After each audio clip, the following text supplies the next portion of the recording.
Most common pain in older adults is hip osteoarthritis, and that's going to continue to grow in its trend due to the growing age and population. Studies do show that 1 in 4 people may develop hip osteoarthritis throughout their entire lifetime. My name is Ryan, I'm a physical therapist, and today I'm going to go over what is hip osteoarthritis, the risk factors for developing it, how to diagnose it, and for treatment as well as surgery. So what is hip osteoarthritis? So first let's look at the hip joint here. It's made up of the head of the femur as well as that acetabulum of the pelvic bone seen right here. The hip joint controls the ability for us to move our lower extremity into hip abduction, flexion, abduction, extension, and internal and external rotation. Osteoarthritis is when there is wear and tear on that cartilage. So it happens when that cartilage at the end of your bone wears down over time, as seen right here. This will eventually narrow that joint space as well as increase friction, which will induce inflammation. This will develop potentially bony growths on the margins called bone spurs, and this will ultimately limit movement and increase pain. So common risk factors for developing hip osteoarthritis include older age, obesity, genetics, repetitive stress and mechanical overload, as well as trauma like a hip dislocation or hip fracture. So how do we diagnose a patient with hip osteoarthritis? So one of the main criteria is making sure that they are older than 50. They also will probably have moderate anterior or lateral hip pain with weight-bearing activities, potentially morning stiffness less than 1 hour in duration after wakening, as well as hip internal rotation, range of motion less than 24 degrees or 15 degrees less than the non-painful side, and or increased hip pain associated with passive hip internal rotation. So why is hip internal rotation and flexion important for diagnosing hip osteoarthritis? So each joint has a capsular pattern. So as arthritis becomes more intense, specific motions start to lose their ability to move throughout the joint as smoothly as they used to. So specifically for hip internal rotation, typically the first few motions that we'll see limited, especially when the arthritis becomes worse, includes internal rotation, flexion, and abduction. So how will a patient present with hip osteoarthritis? So typically there's going to be a slowly progressive hip pain or hip-related groin pain radiating to the thigh, buttocks, or even the knee. So pain can be worse at night, at rest, or with strenuous activity. Could be throughout the entirety of the day, as well as associated with stiffness, particularly more in the mornings and after rest. In order to physically examine a patient with hip osteoarthritis, it's important to palpate the tendons at the hip, see if there's any pain or sensitivity over that greater trochanter right here, as well as if there's typically considered a dull ache, is that how the patient describes it.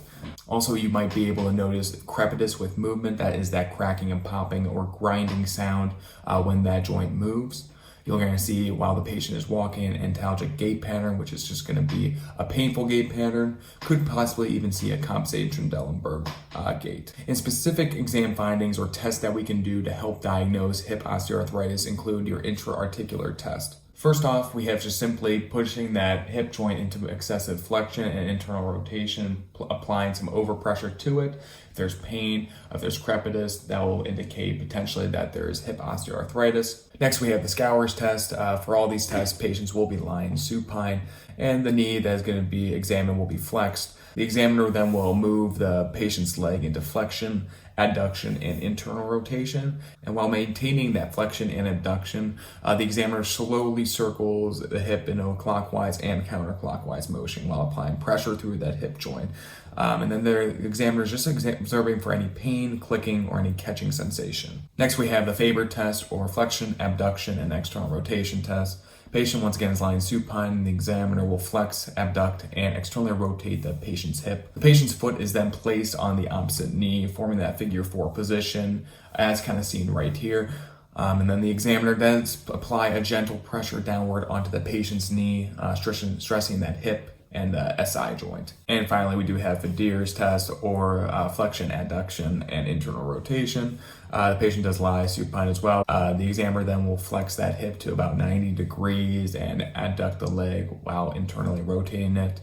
Examiner will then apply just that gentle pressure again to that knee, pushing it towards the contralateral leg as seen kind of right here.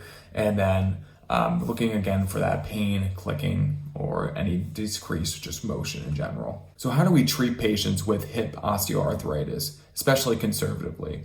So the most important thing is most likely patient education. So that includes like activity modification, just understanding exercise and unloading of that painful joint when appropriate.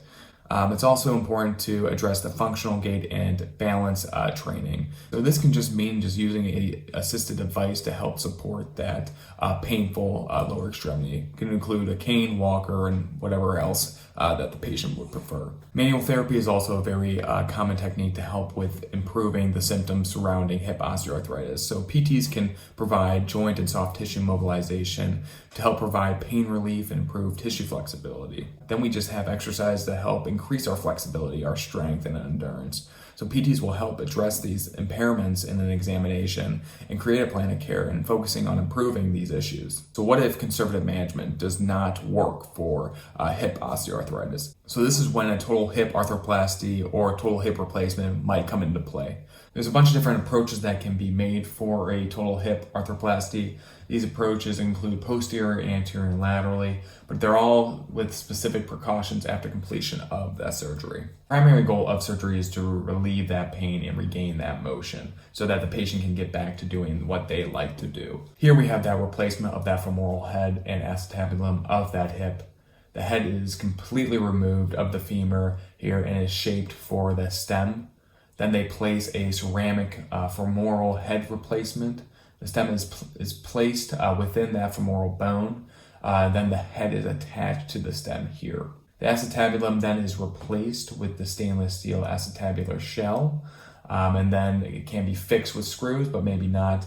This will just help keep that prosthetic maybe more stable. Now they add this lining cup here to the acetabular shell. Here they show a close-up of the stem of the head. It is very porous, which allows there to be this osseointegration, which stimulates a strong direct bone-metal interface without the need for cement. And then once surgery is all done, that motion is restored.